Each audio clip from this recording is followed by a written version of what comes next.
Perkenalkan, nama saya Juan Martin Tumorang, kelas 10 MIPA 2 dari asal sekolah SMA Negeri 1 Sunggal. Di sini saya akan menjelaskan tentang pencemaran lingkungan. Di sini saya telah menyajikan tentang peta konsep pencemaran lingkungan. Yang pertama yaitu jenis-jenis pencemaran lingkungan. Yang kedua, penyebab pencemaran lingkungan. Yang ketiga, dampak pencemaran lingkungan. Dan yang keempat, cara mengatasi pencemaran lingkungan. Sebelumnya, saya akan menjelaskan tentang pengertian pencemaran lingkungan. Pencemaran lingkungan adalah suatu perubahan pada lingkungan yang tidak dikehendaki sehingga dapat mempengaruhi keselamatan, kesehatan, dan keberlangsungan makhluk hidup secara normal. Pencemaran lingkungan disebabkan oleh bahan-bahan pencemar atau polutan yang berasal dari alam dan juga aktivitas manusia. Di sini saya telah menyajikan tentang pencemaran lingkungan yang disebabkan oleh aktivitas manusia dan juga aktivitas alam. Jenis-jenis pencemaran lingkungan. Yang pertama, polusi air atau water pollution.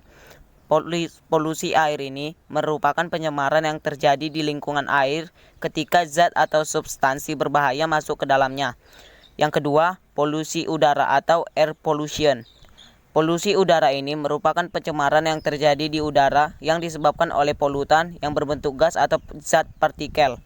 Yang ketiga, polusi tanah atau land pollution. Polusi tanah ini merupakan pencemaran yang terjadi di lingkungan tanah yang disebabkan karena sampah rumah tangga dan limbah industri. Yang keempat, polusi suara atau sound pollution. Polusi suara ini merupakan pencemaran yang disebabkan oleh bentuk gelombang suara dan biasanya berupa suara bising yang mengganggu pendengaran.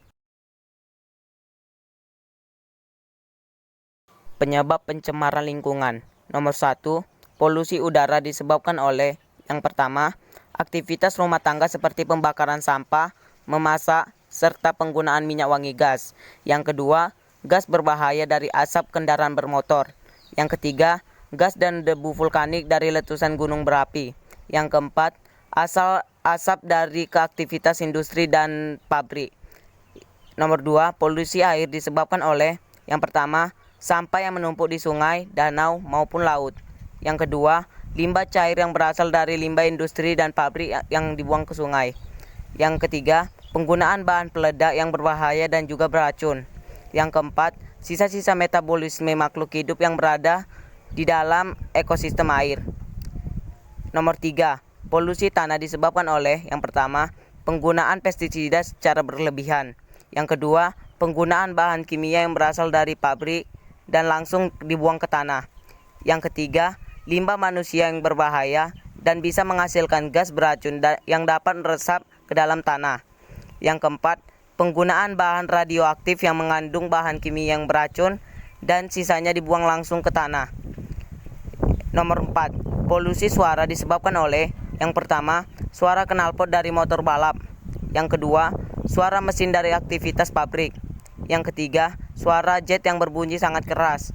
Yang keempat, suara keributan yang berasal dari keramaian. Dampak pencemaran lingkungan.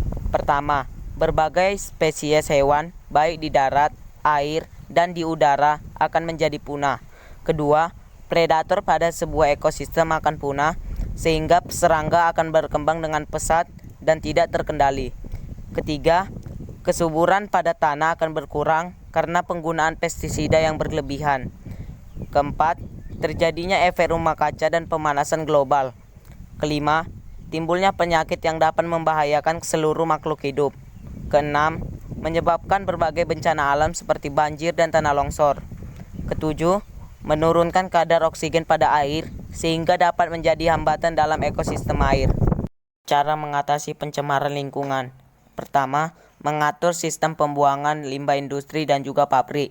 Kedua, penempatan kawasan industri terpisah dan juga berjauhan dari kawasan permukiman penduduk.